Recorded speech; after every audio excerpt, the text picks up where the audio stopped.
ओम श्री विष्णवे नमः। हरे कृष्ण। आप सभी का दिन शुभ हो।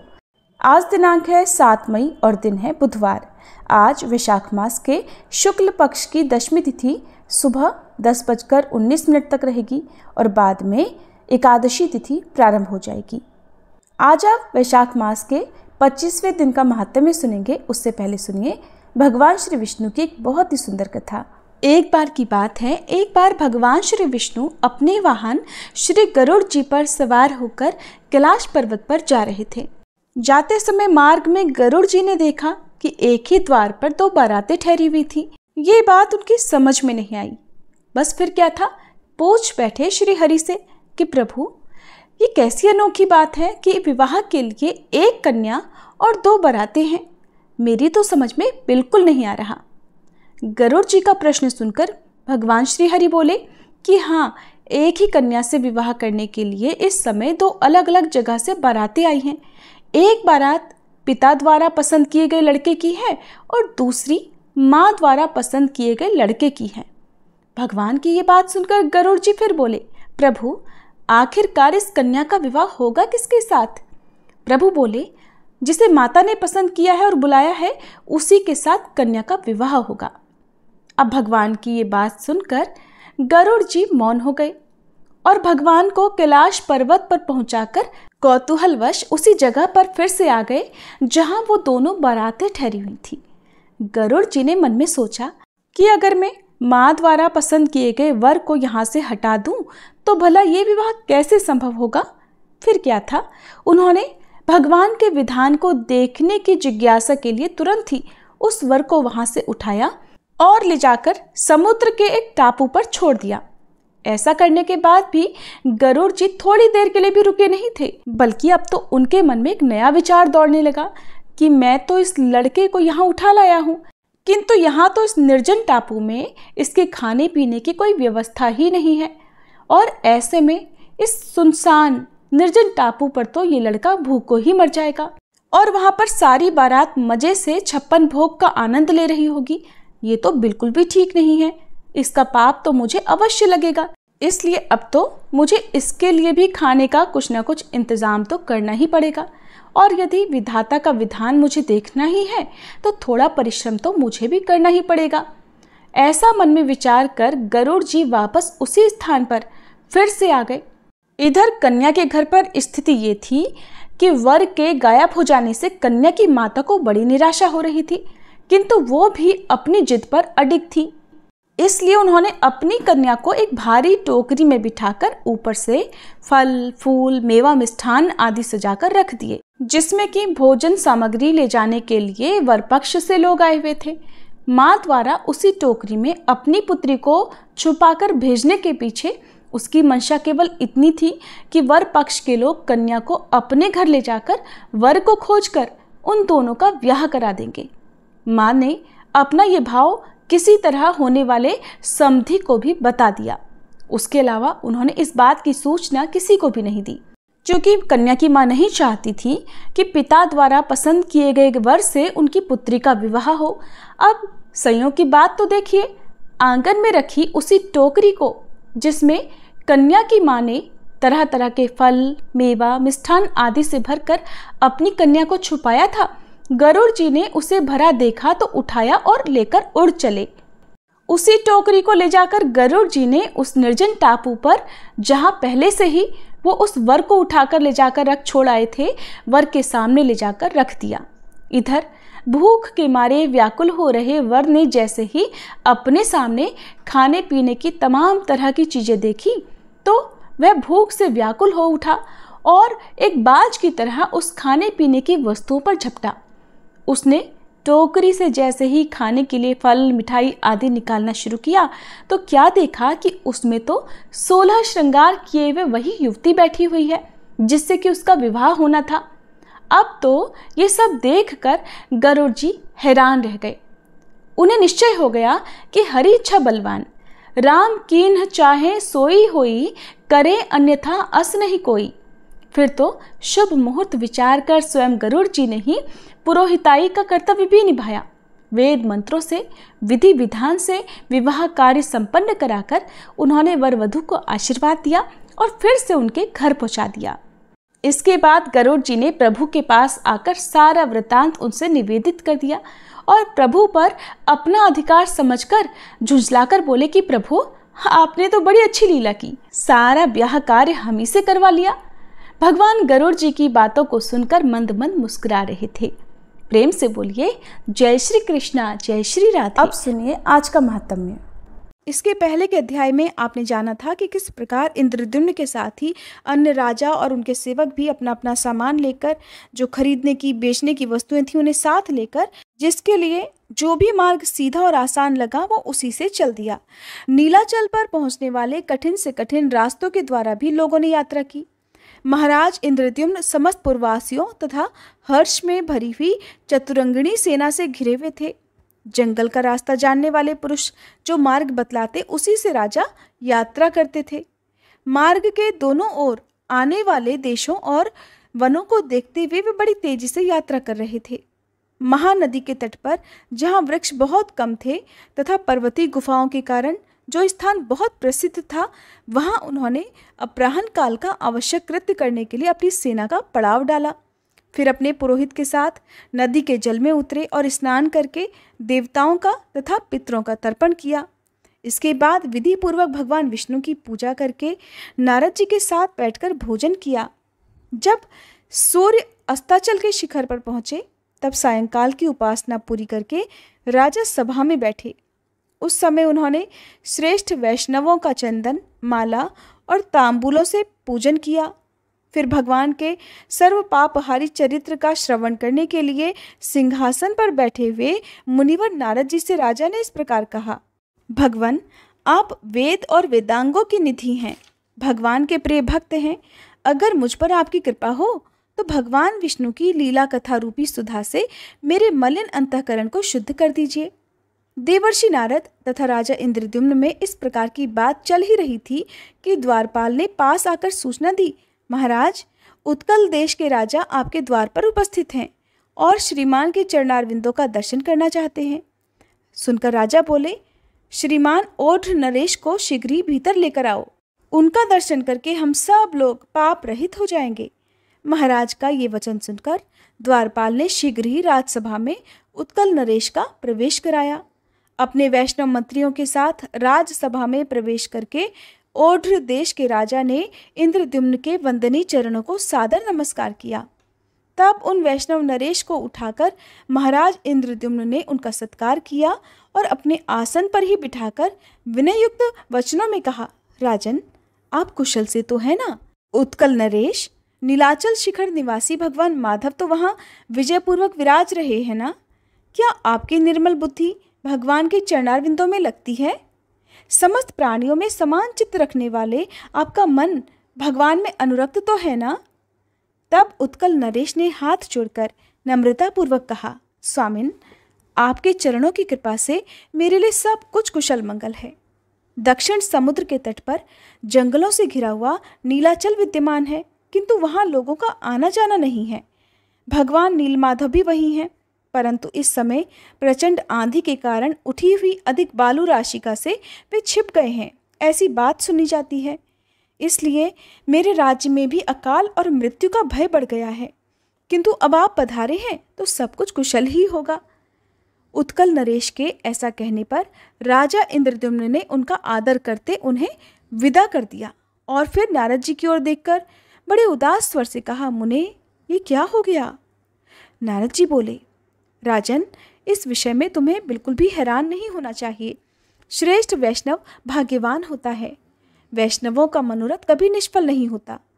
जगत के आदि कारण और रोग शोक से रहित प्रत्यक्ष शरीर धारण किए हुए भगवान नारायण को तुम अवश्य देखोगे। वे तुम पर ही अनुग्रह करने के लिए इस पृथ्वी पर उतरेंगे। संपूर्ण चराचर जगत भगवान विष्णु के वश में है। सनातन परमात्मा विष्णु किसी के भी वश में नहीं है। वे तो भगवान भक्त वत्सल हैं, इसलिए केवल भक्ति के वश में रहते हैं। भगवान विष्णु की भक्ति ही धर्म, अर्थ, काम और मोक्ष रूपी चारों पुरुषार्थों की जड़ है। वह भक्ति ही भगवान को वश में करने का उपाय है। एक ही भगवान विष्णु अपनी माया से अनेकों रूपों में कई बार प्रकट हुए हैं, इसलिए उन परमात्मा के सिवा और कोई भी सुख का कारण नहीं है। राजन, तुम ब्रह्मा जी की संतान परंपरा में 5वें पुरुष हो, साथ ही श्रेष्ठ वैष्णव हो। तुमने 18 विद्याओं में पूर्ण विद्वता प्राप्त की है और तुम सदैव सदाचार में स्थित रहते हो। तुमने इस पृथ्वी का न्याय पूर्वक पालन भी किया है। विशेषतः तुम ब्राह्मणों के पूजक हो, इसलिए पुरुषोत्तम क्षेत्र में इन चर्म चक्षुओं से भगवान पुरुषोत्तम का दर्शन तुम्हें अवश्य ही प्राप्त होगा। तुम्हारे इस कार्य में ही तो स्वयं ब्रह्मा जी ने मुझे नियुक्त किया है। पुरुषोत्तम क्षेत्र में चलने पर वो सब बातें मैं तुम्हें बताऊंगा। इस समय रात का 3रा पहर चल रहा है।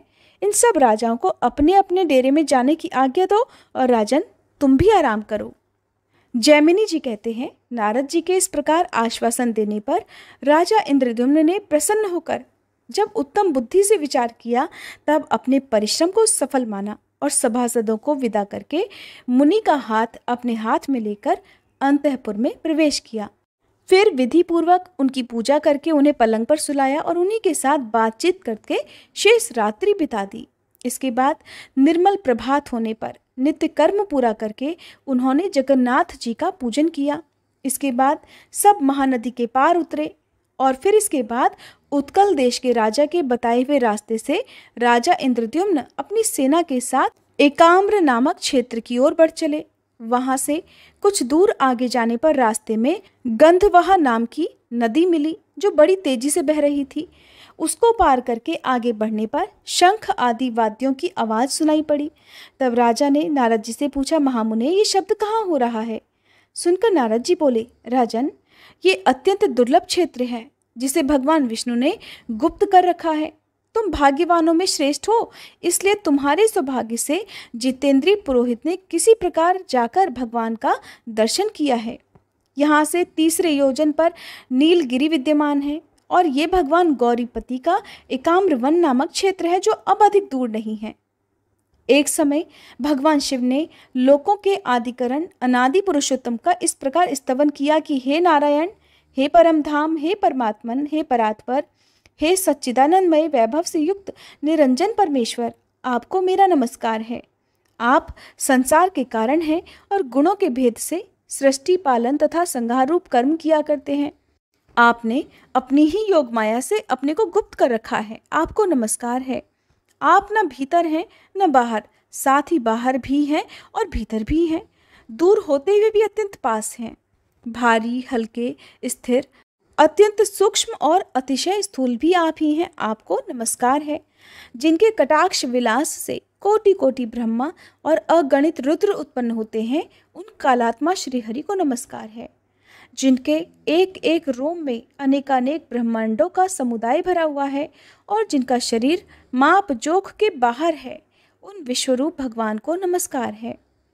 त्रिपुरासुर का दाह करने वाले भगवान शंकर ने जब इस प्रकार स्तुति की, तब शंख चक्र गदा धारण करने वाले, वनमाला विभूषित, हार, कुंडल, केयूर और मुकुट आदि से सुशोभित कृपानिधान भगवान गरुड़वाहन विष्णु ने शिवजी से कहा, दक्षिण समुद्र के किनारे नीलाचल से विभूषित जो 10 योजन विस्तृत क्षेत्र चित्रोत्पला नदी से लेकर समुद्र तक फैला हुआ है, उसके उत्तर एकाम्रवन नामक सुंदर वन है। वहीं पार्वती जी के साथ आप निवास करें।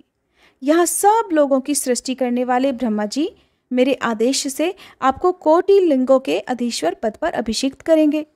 भगवान विष्णु के ऐसा कहने पर भगवान शिव कहने लगे, देव देव जगन्नाथ, शरणागत दुख भंजन, हे प्रभो, हे जगतपते, आप पुरुषोत्तम क्षेत्र में जाने के लिए जो आज्ञा दे रहे हैं, उसे शिरोधार्य करके मैं उस मोक्षदायक कल्याण में तीर्थ में जाऊंगा। ऐसा कहकर फिर भगवान शंकर उस क्षेत्र में पधारे। फिर साक्षात ब्रह्मा जी ने वहां भगवान शंकर की स्थापना की। राजन, अब हम सब लोग वहां चलेंगे और त्रिपुर विनाशक शिवजी का भी दर्शन करेंगे। ये जो शिवजी का क्षेत्र है, इसे तमोगुण का नाशक बताया गया है। जो रजोगुण को भी धो डालने वाला क्षेत्र है, वह विरज मंडल नाम से प्रसिद्ध है। सत्व गुण की अधिकता के कारण पुरुषोत्तम क्षेत्र मुक्तिदायक बताया गया है। महाराज, जिनका मन पाप कर्मों से मलिन हो गया है, उनका विश्वास इस क्षेत्र में कभी नहीं जमता।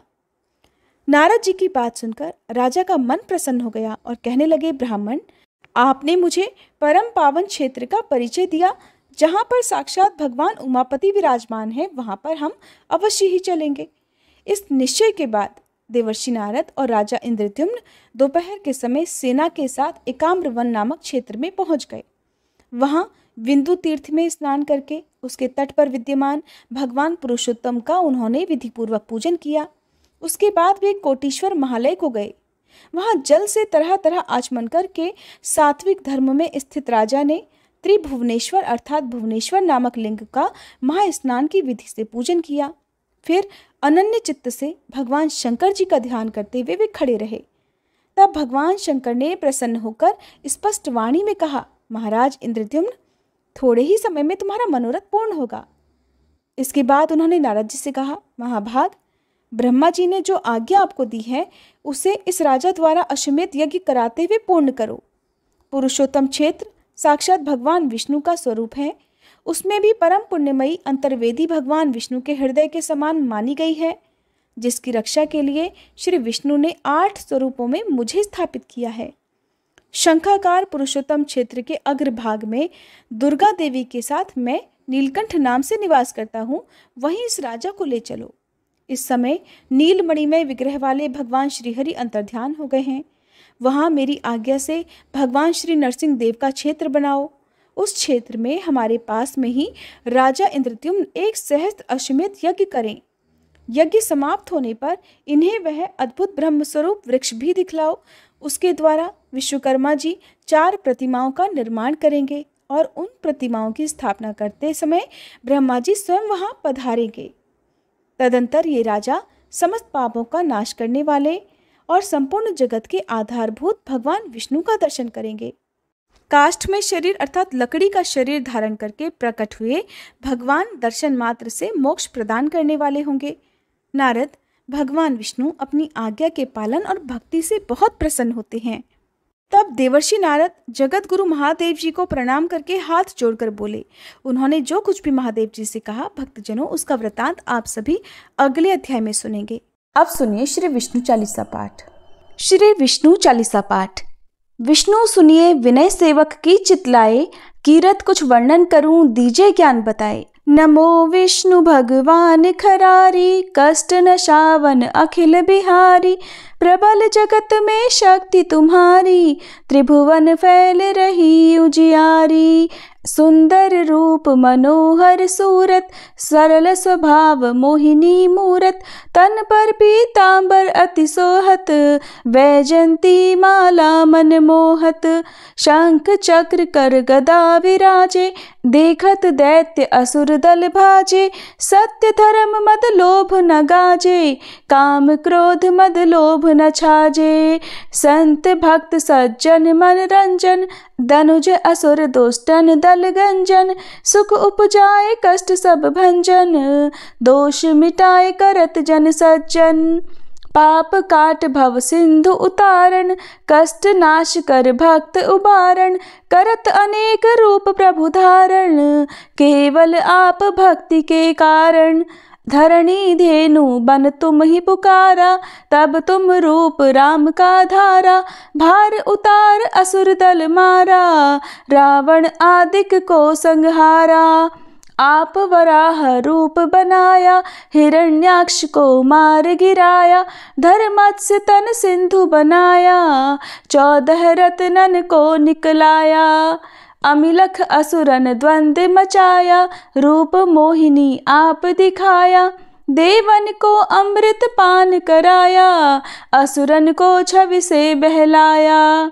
कूर्म रूप धर सिंधु मझाया, मंदराचल गिरि तुरत उठाया। शंकर का तुम फंद छुड़ाया, भस्मासुर को रूप दिखाया। वेदन को जब असुर डुबाया, कर प्रबंध उन्हें ढूंढवाया।